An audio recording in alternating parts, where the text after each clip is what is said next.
मुझे 100% नस में खून में जिसके एलन बहता है वो लोग चाहिए। आप में से आधे निकल जाएंगे, मैं इससे डबल यहाँ लाके रख दूंगा। तो आपको सोचना पड़ेगा कि जो कमियां हैं, खामियां, उसको आप दूर करें। सरकार आपके साथ खड़ी मिलेगी आपको, बशर्ते कि आप ये सिस्टम जो बन गया है, समय के साथ बन जाता है, कई बार गलती भी होती है, सुधारने का वक्त आ गया है, क्योंकि बच्चों को मरते हुए नहीं देख सकते।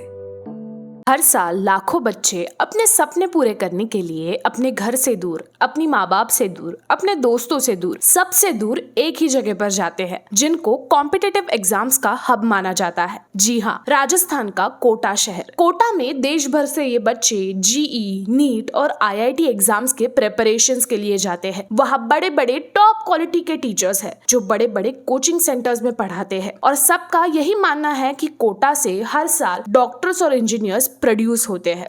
पर दोस्तों, रियलिटी कुछ और ही कहती है। कोटा में हजारों कोचिंग सेंटर्स हैं, जिनमें लाखों बच्चे सीखने जाते हैं, पर उनमें से बहुत कम बच्चे ही डॉक्टर्स और इंजीनियर्स जैसे टॉप रैंक्स में पहुंच पाते हैं। शुरू से देखा जाए तो जब भी आप कोटा के किसी भी कोचिंग सेंटर को ज्वाइन करते हो तो आपको एक रिव्यू टेस्ट देना होता है, और उसके रिजल्ट के ऊपर ही आपको बैचेस अलॉट होती है, और ये बैचेस भी बहुत सारे होती है। अगर आपने अपने टेस्ट में अच्छा परफॉर्म किया है तो आपको एडवांस लेवल की बैच मिलेगी, अगर नहीं किया है तो आपको लोअर बैचेस में ही जाना पड़ेगा। और जैसी बैच होती है वैसे ही टीचर्स होते हैं। एडवांस बैच के लिए ए ग्रेड के टीचर्स होते हैं और लोअर बैच के लिए नॉर्मल टीचर्स होते हैं। ये बैच चेंज हर महीने होता है, इसलिए बच्चों पर पढ़ाई करने का और नंबर 1 बैच में होने का प्रेशर ज्यादा बढ़ जाता है। जो बच्चे 11वीं और 12वीं से ही जीई और नीट की प्रिपरेशंस करते हैं, उनकी उम्र सिर्फ 16 से 18 साल की होती है। ऐसे में वो अपने परिवार से दूर, अपने दोस्तों से दूर होते हैं और यहाँ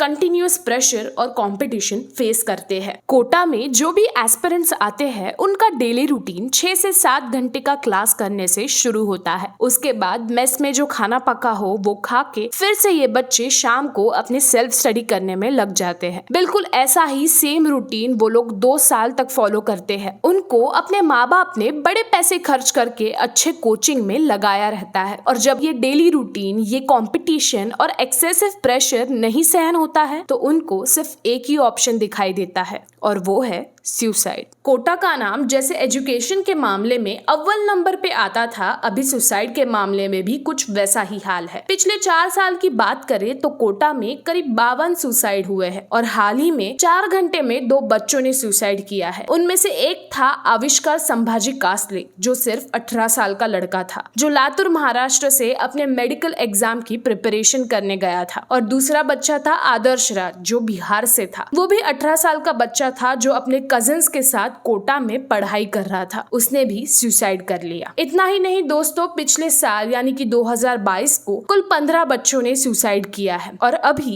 इस साल सिर्फ 8 महीने में ही कुल 24 बच्चों ने अपनी जान ले ली। स्थानिक लोगों से मिली गई जानकारी के अनुसार ये दोनों ही बच्चों ने अपने वीकली टेस्ट के बाद ही बिल्डिंग से जंप करके और पंखे से लटक कर आत्महत्या की है। तो इन दोनों घटना के बाद जिला प्रशासन ने भी कोचिंग सेंटर्स को आदेश दिए हैं कि वो अगले 2 महीने तक कोई भी वीकली टेस्ट ना करवाए। क्या सच में इन दोनों बच्चों ने सिर्फ वीकली टेस्ट के प्रेशर में आकर ये डिसीजन लिया है? जैसे हमने पहले देखा था कि कोटा में अगर आपको सीखने जाना होगा तो आपको कोचिंग सेंटर में एक रिव्यू टेस्ट देनी पड़ती है। उस टेस्ट के रिजल्ट के बाद ही बैचेस डिसाइड होते हैं, और वो भी एडवांस और लोअर बैच होते हैं। ये एक मुख्य कारण हो सकता है सुसाइड का। इन सब की वजह से बच्चों में एक प्रेशर डेवलप हो जाता है कि अगर टॉप रैंकर्स की बैच में बैठना है तो पढ़ाई करना चाहिए, और जब उनका ये सपना साकार नहीं होता है तो टीचर्स और दोस्त मजाक उड़ाते हैं, और बच्चों को एक अलग ही प्रेशर और कंपटीशन से गुजरना पड़ता है। बच्चों के मन में भी पेरेंट्स के एक्सपेक्टेशंस होते हैं। अगर उनको पूरा नहीं किया तो पेरेंट्स क्या बोलेंगे, कम मार्क्स मिलेंगे तो डांटेंगे, मारेंगे। ये सब प्रेशर में आकर बच्चे सुसाइड इस ऑप्शन की तरफ मुड़ जाते हैं। तो इन सब पर सॉल्यूशन क्या है? ये जो भी सब कोचिंग क्लासेस है वो एक फॉर्मूला यूज करते हैं। Toppers are their rankers and average students are their bankers. मतलब ही ये लोग सिर्फ अपनी जेब भरने के लिए ही एवरेज स्टूडेंट का यूज करते हैं। पेरेंट्स को भी एक बात समझ में आनी चाहिए कि ऐसे ही क्लास में डालो जो अच्छा है और बच्चों पर मेहनत लेता है। घटिया और वाहियात कोचिंग क्लास में अपने बच्चों को मत डालिए। इन सब कोचिंग वालों ने एजुकेशन का धंधा बना दिया है। पेरेंट्स को भी अपने बच्चों पर एक्सेसिव प्रेशर नहीं डालना चाहिए। उनको अपने बच्चों पर बिना कोई प्रेशर डाले ही उसे मोटिवेट करना चाहिए। हमेशा पॉजिटिव बातें करके उनका मनोबल बनाए रखना चाहिए। और दोस्तों, सबसे बेस्ट चीज तो ये है कि कोटा में